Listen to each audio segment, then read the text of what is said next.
Bom, eu que agradeço a oportunidade de conversar um pouco com vocês sobre como a gente vai dar o diagnóstico correto, né, da doença inflamatória. É um tema difícil que eu tentei trazer uma linguagem mais tranquila para vocês. Talvez eu não tenha conseguido plenamente, então eu fico aberto para qualquer pergunta que vocês tenham depois. Eu queria que, ao final dessa nossa conversa, a gente fosse capaz de responder essas 3 perguntas. Quando pensar que pode ter um paciente com doença inflamatória, como é que é para dar o diagnóstico correto de quem tem doença inflamatória? E quais são os erros comuns? Quais são os diagnósticos de coisas que podem dar doença inflamatória que podem ser considerados como sendo portadores de doença inflamatória e, na verdade, não são.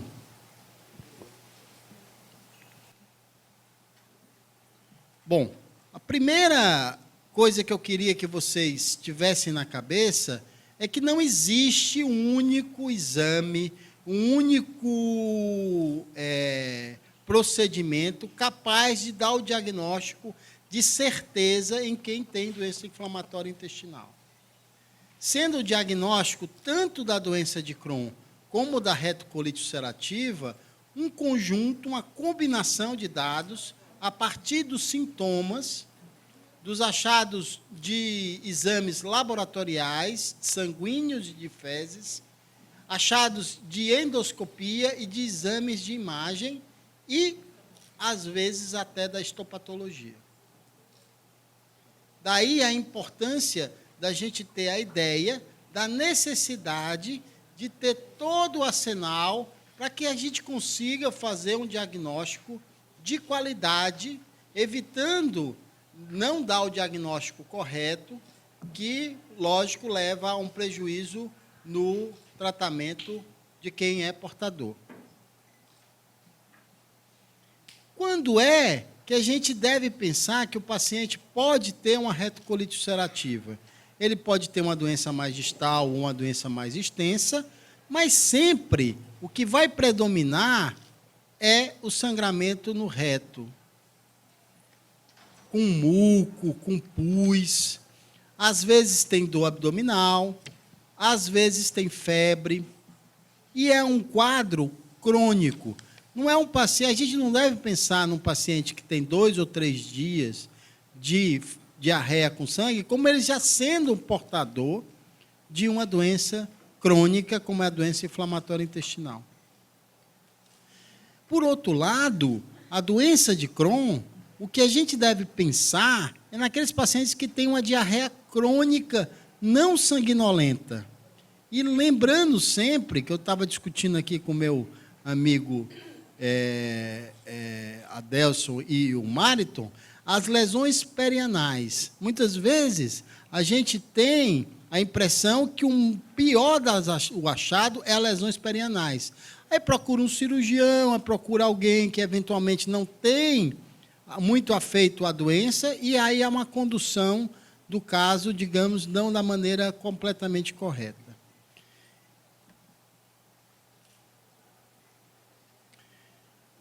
Quando você tem um quadro de diarreia, com sangue ou sem sangue, associado à dor abdominal, com fístula ou sem fístula perianal, lógico que a gente vai precisar de exames para saber se isso é importante.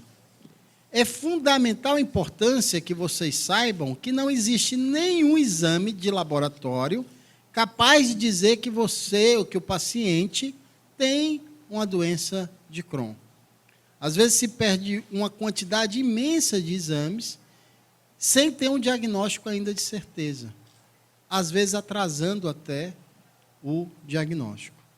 Os exames laboratoriais, eles têm por objetivo ver se a doença está ativa, se tem algum grau de desnutrição ou má absorção, e não para o diagnóstico. Testes sorológicos são testes utilizados, mas que não são recomendados. Por quê? Porque muitas vezes eles não são capazes de definir se a pessoa tem ou não de maneira isolada. Para ver se o paciente tem inflamação, existem 2 exames muito utilizados, que é a proteína C reativa, o PCR, e o VHS. E muitas vezes acontece de um estar alto e um outro estar baixo. E aí você fica pensando, será que eu estou com atividade ou não estou? Qual é a diferença entre os dois? O PCR é uma proteína de fase aguda que tem uma duração menor. Então, ele aumenta quando está em atividade e cai rapidamente quando o paciente não está em atividade. Já o VHS, ele demora mais a subir e demora mais a cair. Significa que, às vezes, um PCR baixo com VHS alto é porque o VHS ainda vai cair. Tá? E o VHS altera com outras condições, como é o caso da anemia e a idade. Então, muitas vezes, você tem VHS alto sem relação nenhuma com a doença inflamatória, em atividade. Outro exame muito atual chama-se calprotectina fecal. O que é a calprotectina fecal? Aqui é o intestino, aqui está as fezes, e aqui é a parede do intestino. A célula que leva à inflamação é o neutrófilo e o linfócito. E dentro desse neutrófilo tem uma proteína chamada calprotectina. Essa calprotectina, ela é capaz de ser medida no exame de fezes. E se ela está elevada, significa que tem muito neutrófilo. Mas neutrófilo é só do paciente que tem doença inflamatória intestinal? A resposta é não. Qualquer infecção pode aumentar a calprotectina. Então, ela é importante? É. Mas ela tem uma garantia que é uma doença inflamatória menor. Então, para que serve para o paciente que tem para fazer o diagnóstico de um paciente? O interessante é que, muitas vezes, os pacientes, as pessoas têm diarreias crônicas. E não é raro a gente se deparar com a situação que um familiar tem doença inflamatória e o filho, ou a filha, ou a mãe, começa a ter um quadro de diarreia crônica, com dor abdominal, mas diferente de quem tem doença inflamatória, não tem perda de peso, não tem anemia, não tem outras comemorativos. E aí, como é que a gente vai saber se esse paciente tem doença inflamatória ou não? Avaliando. Um dos exames que é muito interessante é essa calprotectina. Se vocês lembrarem, a calprotectina é daquela célula chamada neutrófilo. Quando eu tenho uma diarreia que não tem neutrófilo, a calprotectina vai ser alta ou baixa? Baixa. Se eu tiver uma calprotectina muito baixa, a chance dessa pessoa que acha que poderia ter uma diarreia inflamatória é menor. Significa o quê? Que provavelmente ela nem vai precisar fazer uma colonoscopia, uma enterorressonância e etc. Tá? Então, essa é uma coisa interessante para o diagnóstico com esse método. ANCA e ASCA. ANCA e ASCA são 2 anticorpos que o ANCA é mais comum em quem tem retocolite e o ASCA é mais comum em quem tem Crohn de cólon. Então, poderia ser importante para definir se o paciente que tem uma colite extensa tem uma retocolite ou uma doença de Crohn. Entretanto, nesses casos, 50% nem tem um nem tem outro. E muitos pacientes que não têm doença de Crohn, que não têm retocolite ulcerativa, podem ter esse quadro positivo. Então, eu posso ter um paciente que tem a doença e é negativo, eu posso ter um indivíduo normal que não tem a doença e é positivo. Daí porque esse exame não é bom para definir o diagnóstico. Endoscopia é fundamental para o diagnóstico de doença inflamatória intestinal. Entretanto, não existe nenhum achado 100% de certeza que é doença de Crohn ou retocolite ulcerativa. Os achados são inespecíficos e só devem ser valorizados junto com todos os outros comemorativos, como é o caso do que o paciente sente, como é o caso dos exames, como é o caso das imagens. Na retocolite ulcerativa, sempre existe o acometimento do intestino grosso. Geralmente, ele é contínuo. Começa no reto e vai subindo. Já a doença de Crohn, ela é descontínua. Ela tem uma inflamação aqui, depois tem uma inflamação lá na frente, geralmente envolvendo a região do intestino grosso, do comecinho do intestino grosso, chamado seco, e o final do intestino fino, chamado íleo. Então, quando tem essas duas regiões, é mais sugestivo de ser doença de Crohn. A retocolite ulcerativa, o que predomina é o sangue, daí porque fica inflamado, e a doença de Crohn, o que predomina é as ulcerações, e evoluindo com estenose. São 2 pacientes, hoje esses 2 pacientes estão completamente normais, depois do tratamento. Muitas vezes a gente fica naquela certeza que o diagnóstico vem com a biópsia. A biópsia é que vai dar o diagnóstico. Tá? Isso é interessante para várias condições médicas, mas infelizmente na doença inflamatória intestinal isso não é a realidade. Por quê? Porque os achados da retocolite ulcerativa, que são a inflamação nessa região chamada cripta, que são as criptites, não são específicas de quem tem doença retocolite. Eu posso ter uma diarreia infecciosa, eu posso ter uma inflamação. O intestino, assim que se nasce, já tem um processo inflamatório. Não existe nenhum intestino que não tenha algum grau de inflamação. Já a doença de Crohn, o que define é essa imagem chamada granuloma. Esse granuloma define, mas ela é presente em menos de 10% dos pacientes. Se a gente esperar granuloma, a gente vai deixar de tratar os pacientes. Então, a biópsia é importante para ver se não é outra causa, mas muitas vezes a gente se depara com um paciente com todos os comemorativos e a biópsia não diz.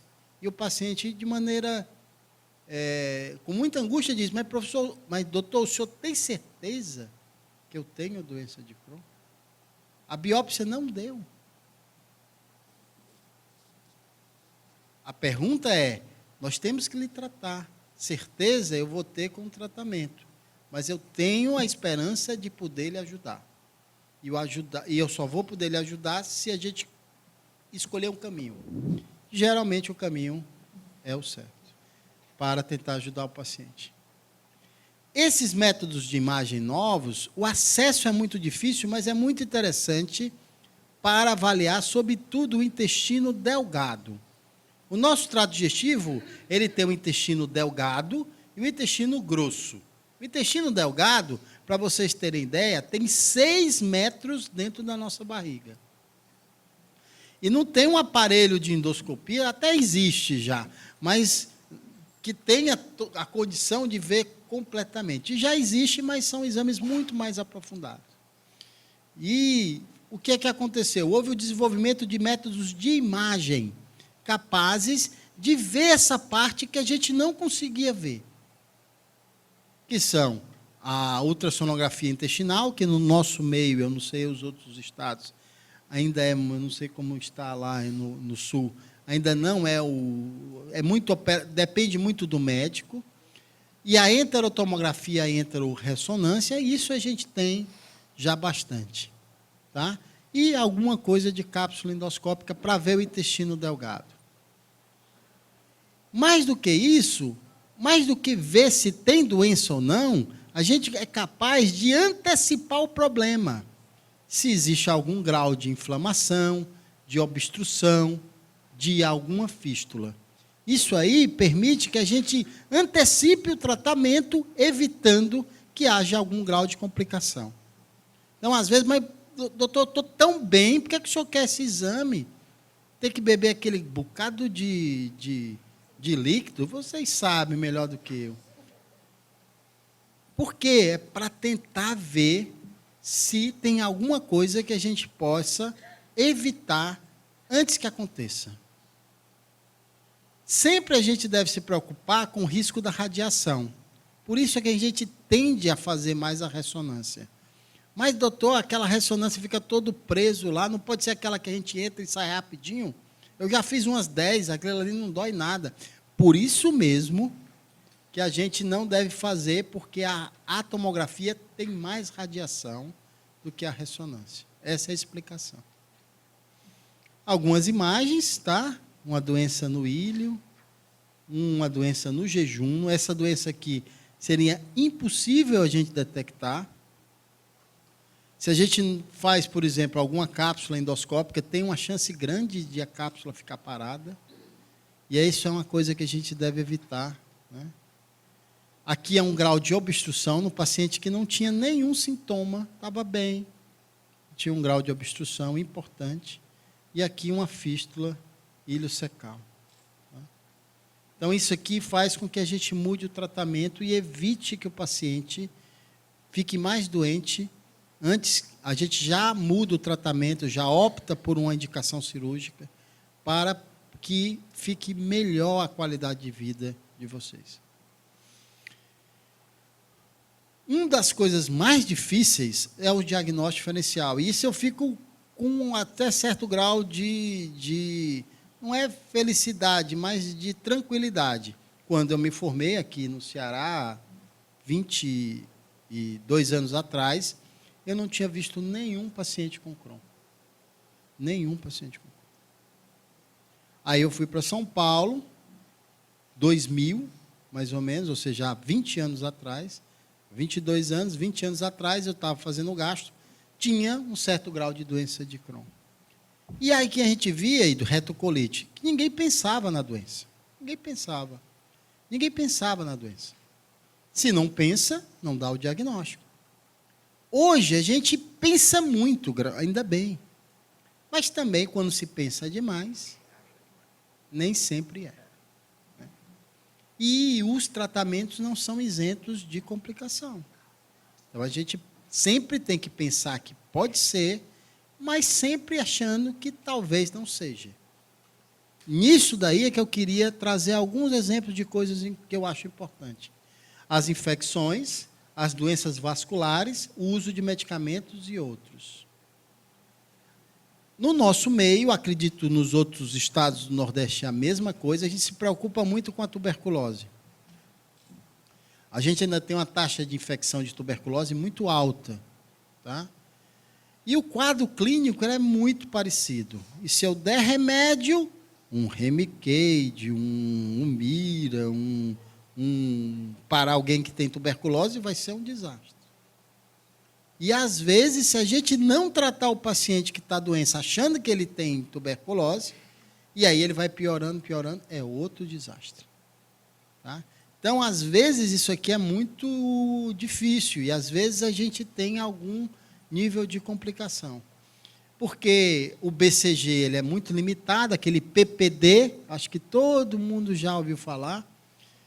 O raio-x, muitas vezes, é normal. A tomografia parece que é um bom exame e esse PCR, apesar de ser excelente, a gente não tem acesso. Se a gente olhar essa foto e essa foto, são bem parecidas. Lembrando que as lesões do Crohn são mais salteadas e tem mais ulcerações. E as úlceras da tuberculose, elas são mais longas, né? E o granuloma, eles são diferentes, mas quando a gente não acha o granuloma, é o problema. Já na tomografia, tem algumas alterações mais importantes. Sobretudo, o espessamento assimétrico da parede intestinal, na tuberculose, e linfonodos necróticos. Se tiver isso, é tuberculose. Já o espessamento na doença de Crohn, ele é mais simétrico. e tem mais fístula do que na tuberculose. Isso é importante porque a gente, essa semana mesmo, no ambulatório, né, professora, estava discutindo um caso de dúvida. A gente que milita todo dia vendo paciente com doença inflamatória, ainda é difícil. E muitas vezes a gente tem que escolher um caminho. Esse é um outro problema muito comum. São pacientes idosos que têm uma diarreia com sangue, fazem uma colono e têm uma colite. Diarreia com sangue, retocolite. Mas a retocolite é uma doença é bimodal, ela tem um quadro mais de jovem e depois mais tardio. A diferença da colite isquêmica é que o reto, aquela parte final do intestino, ela é normal. E a doença é mais numa região chamada perto do baço, na flexura esplênica. E esse paciente não tem doença inflamatória, não precisa tomar remédio, precisa acompanhar para outras coisas. E, às vezes, ele fica tomando remédio, e para a gente tirar o remédio é difícil, porque já que estou tão bem com o remédio, eu falei com meu colega que está ali esperando, ele disse para eu não tirar. E, às vezes, o colega, assim, a cumplicidade de quem tem a doença é maior, às vezes, do que a nossa capacidade médica de informar. Esse é um outro problema grave, é o uso de anti-inflamatório. O uso de anti-inflamatório é ruim para quem tem doença inflamatória, mas também é ruim para quem não tem. E, às vezes, a gente se depara com úlceras profundas, estenoses, que são de um medicamento. Esse paciente, se não precisa tomar medicamento para tratar uma doença inflamatória, ele não tem. Como é que a gente sabe isso? Tentando correlacionar com a exposição e vendo, tirando se a doença persiste ou não. Esse é um outro problema, já finalizando, que são os casos que não tem nenhum sintoma, vai fazer uma colonoscopia para ver se tem algum pólipo, para prevenção, e aparece umas úlceras no ilho terminal. Uma ileite terminal sem sintoma. O que eu queria que vocês seguissem é esse trabalho, 90 casos, acompanhado por 3 anos, só um confirmou doença de Crohn. Então, a gente tem que ter cuidado para dizer que o paciente tem doença de Crohn se ele não tem um sintoma muito prevalente. Também não dá para dizer que ele não tem, mas a maioria tem outras coisas. Então, para finalizar, as perguntas. Quando é que eu deveria pensar que o paciente tem doença de Crohn?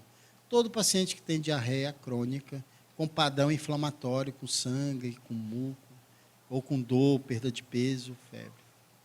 Como diagnosticar? Uma história, conversando.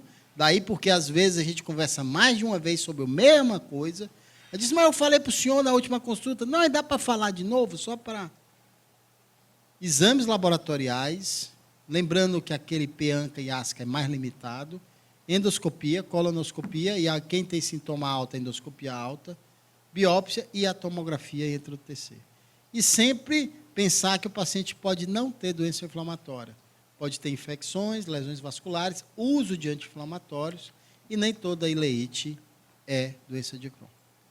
Eu queria agradecer muito, fico muito feliz de poder contribuir, mesmo limitadamente, com esse evento tão bonito. Obrigado.